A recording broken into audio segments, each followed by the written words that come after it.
A bitter wind swept across the valley of Ethuria, carrying whispers of the coming frost. High in the peaks surrounding the ancient kingdom, the mist thickened, a sign that all recognized with dread.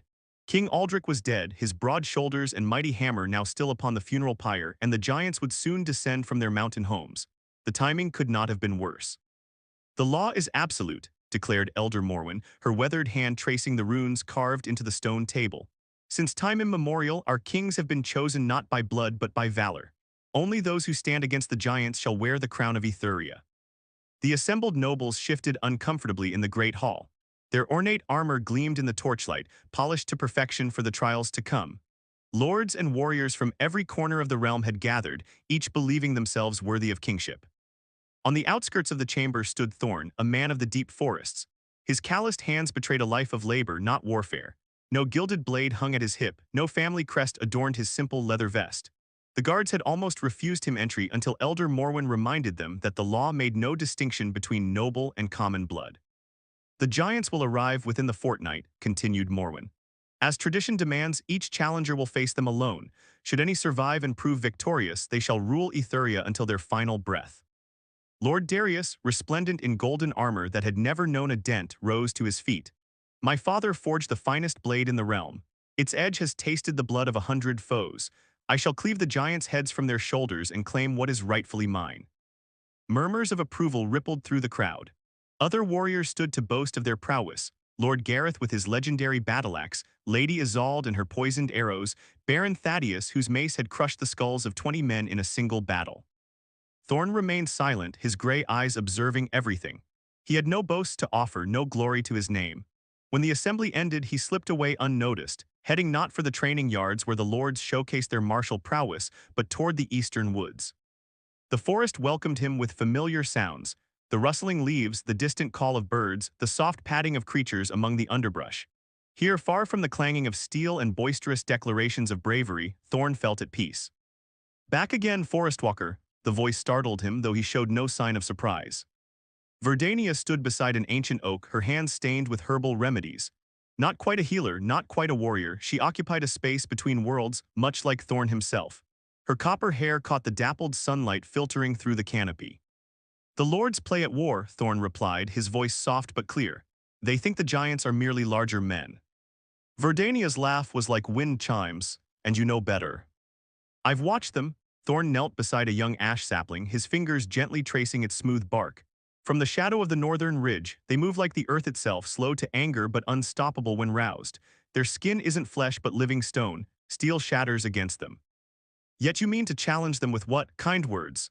Her emerald eyes held no mockery, only genuine curiosity. Thorn smiled, a rare expression that transformed his solemn face. "The ash whispers secrets to those patient enough to listen. This forest has stood against the giants longer than Ethuria has had kings." "You speak in riddles, Thorn of the Woods." Verdania moved closer, the scent of wildflowers following her. "But I've seen you move, you step like no other man, as if the very air carries you." Their eyes met, and something unspoken passed between them. Her fingers brushed his arm, sending warmth through his veins that had nothing to do with the afternoon sun. "When the giants come," she said softly, "many will die believing strength alone brings victory." "And you," Thorn asked, "what do you believe brings victory?" Verdania's smile held mysteries of its own. "I believe in things unseen, the whisper that guides the arrow, the shadow that moves between heartbeats." Her hand found his, their fingers intertwining. "I believe in you, Thorn, though I cannot say why." In the distance, the warning horns of Ethuria sounded. The preparations for the trial had begun. Soon, the mountains would tremble with the footsteps of giants, and a new king would rise, or the kingdom would fall forever. Thorn looked toward the misty peaks, his resolve hardening like the ancient ash he would soon harvest. The lords might have their steel and gold, their armies and acclaim, but he had the whispers of the forest, and soon he would have much more. The morning of the first trial dawned crimson, as if the sky itself bled in anticipation of the carnage to come. From his vantage point atop an ancient oak, Thorn watched as Lord Darius marched toward the stone circle, the sacred battlefield where challengers would face the giants. His golden armor gleamed blindingly in the early light, a dozen attendants trailing behind him with various weapons. "Behold," Darius shouted to the gathered crowd, "today begins the reign of House Valorian." The spectators cheered, hope kindling in their hearts. Darius had been trained from birth for warfare, his body a weapon honed through decades of discipline. If anyone could defeat the giants, surely it would be him. The ground trembled, birds scattered from distant trees. A low, rumbling sound like distant thunder grew nearer. Verdania appeared silently beside Thorn's tree, her face grave. "It begins," she whispered. The first giant emerged from the northern pass, 12 feet of living granite, with veins of molten fire pulsing beneath its stone skin. Its footsteps left smoldering craters in the earth. Behind it came two more, each carrying crude weapons fashioned from mountain peaks. Darius did not falter. With practiced precision, he hurled his spear at the lead giant's eye. The weapon struck true and shattered like glass against the creature's obsidian pupil. "Steel cannot pierce their hide," Thorn murmured. "Then what hope do any have?" Verdania asked, her voice tight with concern. Thorn said nothing, his eyes tracking the giant's movements. Where others saw only monstrous strength, he observed subtle patterns. The slight delay before they turned, the vulnerable rhythm of their breathing, the momentary exposure of softer flesh between their stone plates when they reached overhead. Below, the battle turned to slaughter. Darius fought valiantly, his sword skills unmatched among men, yet each perfect strike merely chipped at the giant's exterior. When the lead giant finally caught him with a sweeping blow, his golden armor crumpled like parchment. The crowd's cheers transformed to horrified silence. By midday, 3 more champions had fallen. Lady Isolde's poisoned arrows bounced harmlessly off stone skin. Lord Gareth's axe broke at the haft. Baron Thaddeus never even completed his charge, crushed beneath a giant's foot like an insect. As the sun began its descent, Verdania led Thorn back to her cottage at the forest's edge. Unlike the stern houses of stone that dominated Etheria, her home seemed to grow from the earth itself, walls curved and windows circular. "You've been silent all day," she said, grinding herbs in a mortar. The pungent aroma filled the small space. "What thoughts occupy that mind of yours?" Thorn accepted the cup of tea she offered. "Everyone fights them as if they were men, large men but men nonetheless." "And they are not. They are the mountains given form," he replied. "You cannot defeat a mountain with a sword." Verdania moved behind him, her fingers gently working at the tension in his shoulders. "Yet you believe you can defeat them." "Not with strength," he admitted, leaning into her touch. Her hands were warm, skilled, a healer's hands that knew precisely where to apply pressure. The ash tree teaches patience, precision, the finding of paths unseen. Her fingers slid upward to his neck, then into his hair. Thorn closed his eyes, allowing himself this moment of vulnerability. "Tomorrow more will die," she whispered near his ear. "Brave men and women who believe their steel will save them." He turned to face her, their lips now inches apart. "And you, do you wish for their victory instead of mine?" Verdania's eyes searched his. "I wish for life. This kingdom needs healing, not another warrior king who knows only conquest." "And if I told you I seek the throne not for glory, but for change?" Her smile was both sad and hopeful.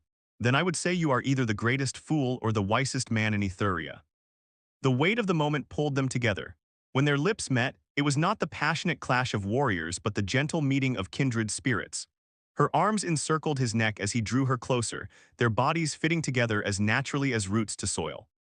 Later, as twilight surrendered to darkness, they lay entwined on her bed of fragrant heather.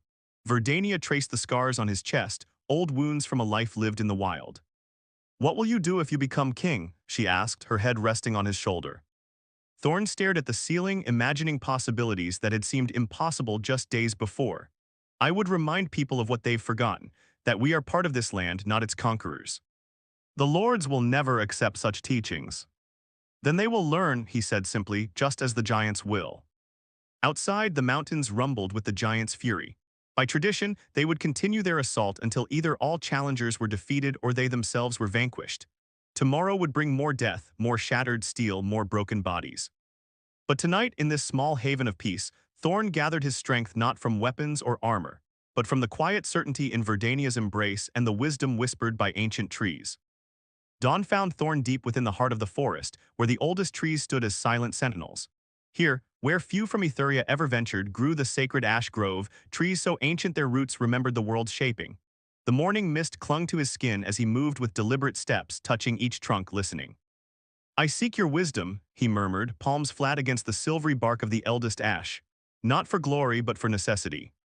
A whisper like wind through leaves answered him, though no breeze stirred the forest. This was the language few remembered, the communion between human and tree that had once been common knowledge before steel and stone became the obsession of mankind. Thorn closed his eyes, absorbing the tree's guidance through his fingertips. After a long moment, he drew a simple knife from his belt, not the ornate daggers carried by nobles, but a functional tool worn smooth from years of use. With reverence, he cut a single branch, no thicker than his wrist. "Thank you for your sacrifice," he said, collecting the fall of sap in a small clay jar. "Your strength will not be wasted." Hours passed as he worked, stripping bark, treating the wood with mixtures of sap and herbs, drying it beside a carefully controlled fire. Unlike the weaponsmiths of Etheria who hammered metal with brute force, Thorn's craft was subtle, coaxing rather than commanding the material to take its form. By midday, shouts echoed from the distant city. Another challenger had fallen. The giants were moving closer to the settlement itself. "I thought I might find you here." Verdania emerged from between the trees carrying a leather satchel. Her hair was tied back today, practical rather than flowing, though no less beautiful to Thorn's eyes. "You're missing quite a spectacle," she continued, setting down her burden. "Lord Commander Validus lasted nearly an hour, broke his legendary mace on the smallest giant's knee before the end." Thorn nodded unsurprised. He always attacks directly, the giants expect that. "And they won't expect you." She sat beside him, examining his work with curious eyes.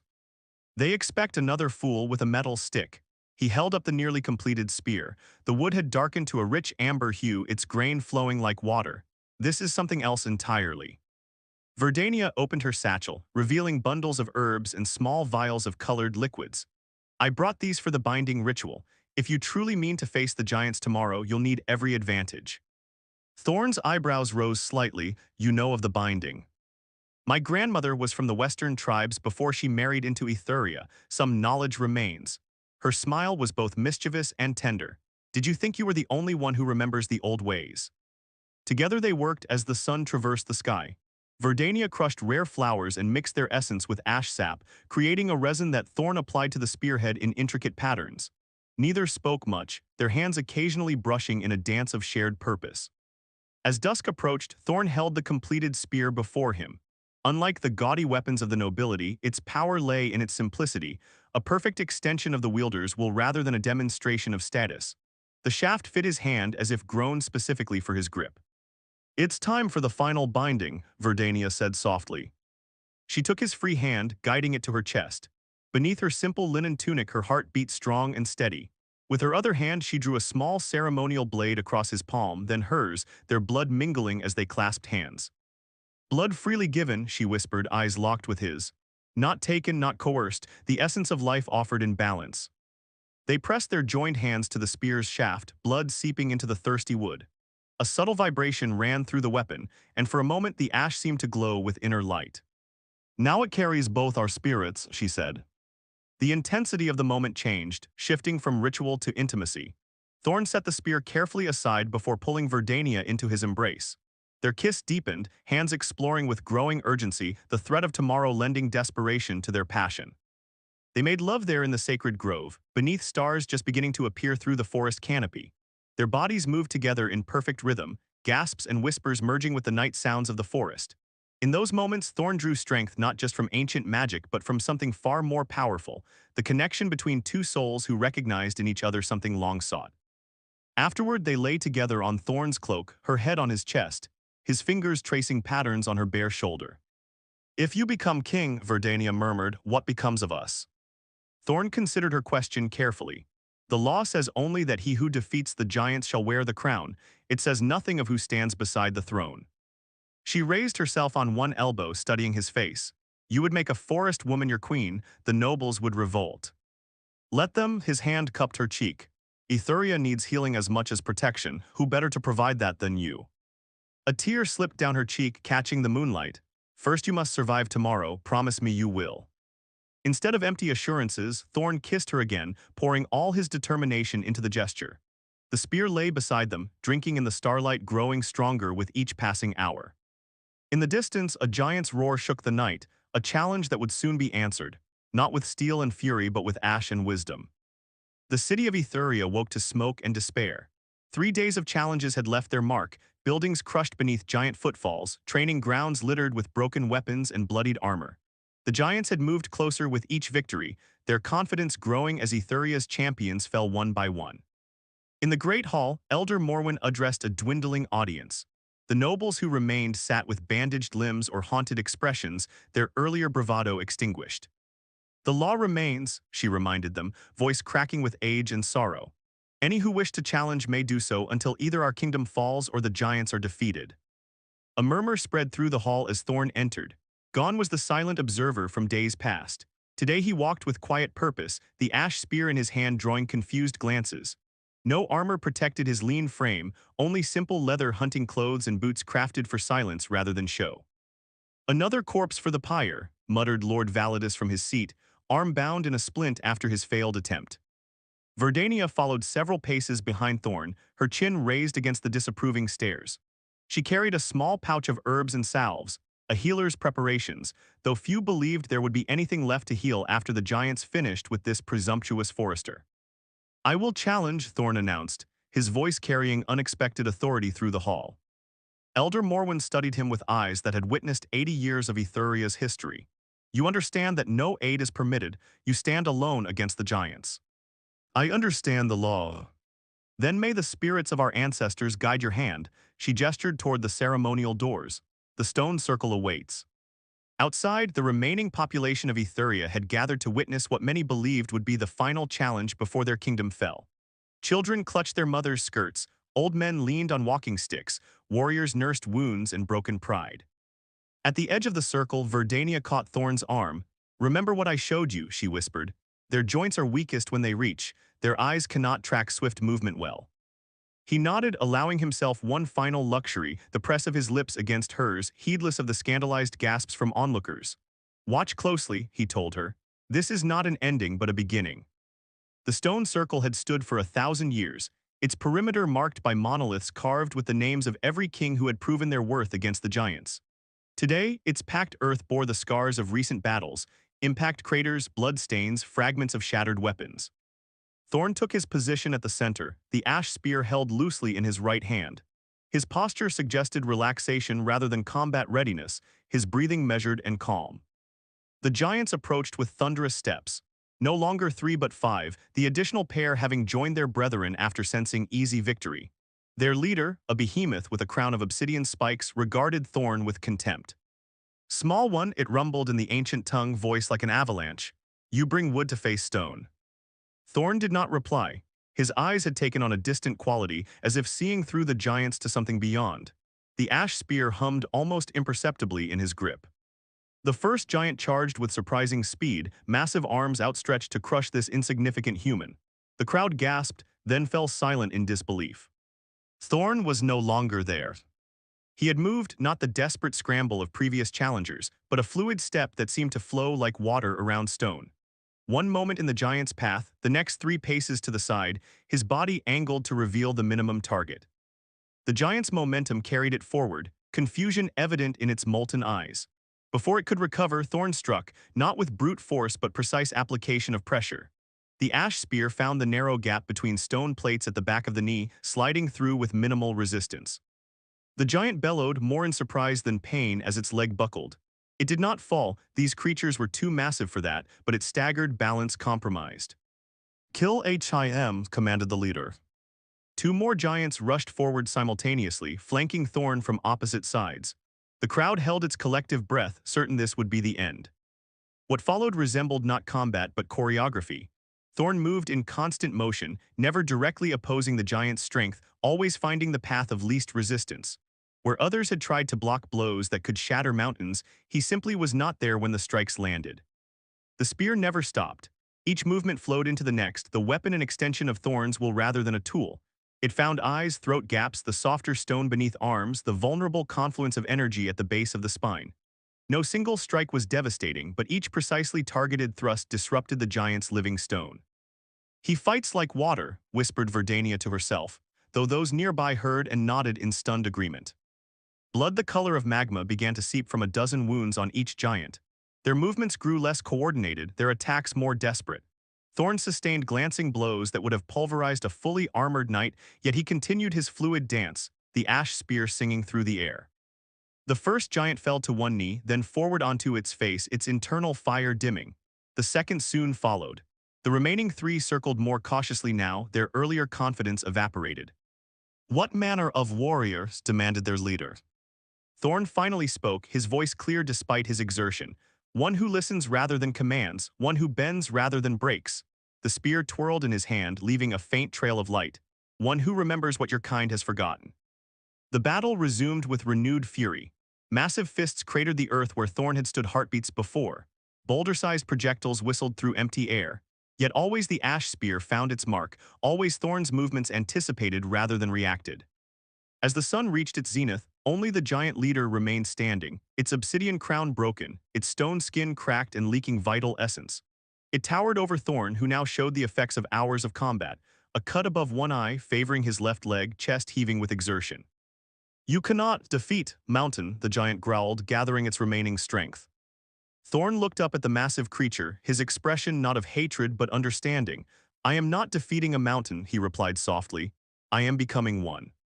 The giant lunged in one final, devastating attack. Thorn did not dodge this time. He stepped forward directly into the giant's path, but with such precise timing that he slipped between sweeping arms inside the creature's guard. The ash spear thrust upward in a perfect arc, finding the narrow gap beneath the jaw where living stone gave way to inner fire. For a moment they stood frozen in tableau, human and giant connected by a slender wooden spear. Then the light in the giant's eyes dimmed, its massive form toppling backward with earth-shaking finality. Silence blanketed the stone circle. No one moved, no one spoke, as if time itself had paused to acknowledge what they had witnessed.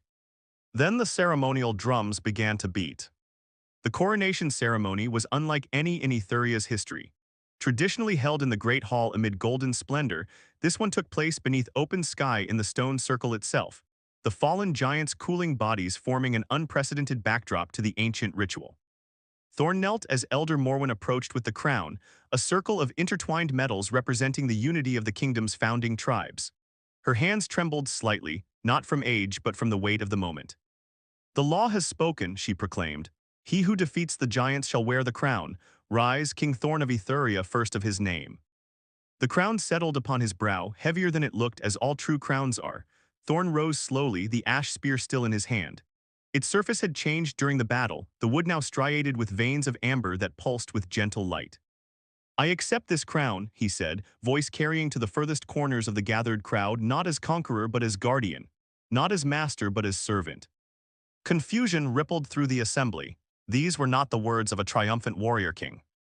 Lord Validus stepped forward, his splinted arm held awkwardly at his side. "What nonsense is this? You've earned the right to rule as you see fit, to command absolute loyalty." "And what has such rule brought Etheria?" Thorn gestured toward the damaged buildings, the injured populace. "Centuries of kings who see violence as the only path to security. Giants who return generation after generation because we've forgotten how to speak with them rather than against them." Murmurs spread through the crowd, some outraged, others curious. "The true strength of a king," Thorn continued, "lies not in how many he can defeat, but in how many he can unite." His eyes found Verdania among the onlookers. She stood proudly, unashamed of the tears that tracked down her cheeks. When he extended his hand toward her, she moved forward without hesitation, climbing the steps to stand beside him. "The future of this kingdom requires both spear and seed, both protection and healing." Thorn took her hand in his. "I name Verdania as my queen, equal in authority and wisdom." The nobles erupted in protest. Centuries of tradition dictated royal marriages among bloodlines, political alliances sealed with strategic unions. A forest woman with no lineage or title was unprecedented. Elder Morwen raised her hands for silence. "The law speaks only of the right to rule, not of who may stand beside the throne." Her ancient eyes twinkled with something like mischief. "And I, for one, would welcome a queen who knows the healing arts. Our recent kings have excelled at creating wounds but shown little talent for mending them." In the days that followed, the true nature of King Thorn's rule began to emerge. Rather than occupying the traditional royal chambers, he established the court in a newly constructed wooden pavilion where all could approach without the intimidation of stone walls and armed guards. The ash spear stood always at his side, not as a weapon but as a reminder of balance. Queen Verdania transformed the castle's formal gardens into a place of healing, growing medicinal herbs where decorative flowers had once bloomed. Children who had feared the stern faces of previous monarchs now gathered to hear her stories of forest wisdom. Not all embraced these changes. A faction of nobles led by Lord Validus grumbled about woodland savagery replacing civilized governance. They plotted in shadowed corners of their estates, speaking of tradition and proper order. 1 month after the coronation, as the first autumn leaves began to turn, Thorn and Verdania retired to their private chambers, a simple suite whose windows opened to the stars rather than facing defensive walls. The council meeting was contentious today, Thorn observed, removing the crown and placing it on a wooden stand. He never wore it longer than necessary. Verdania moved behind him, her fingers working at the tension in his shoulders as they had that first night in her cottage. Validus and his supporters resist every proposal that doesn't involve increasing the armory or training more soldiers. They fear what they don't understand.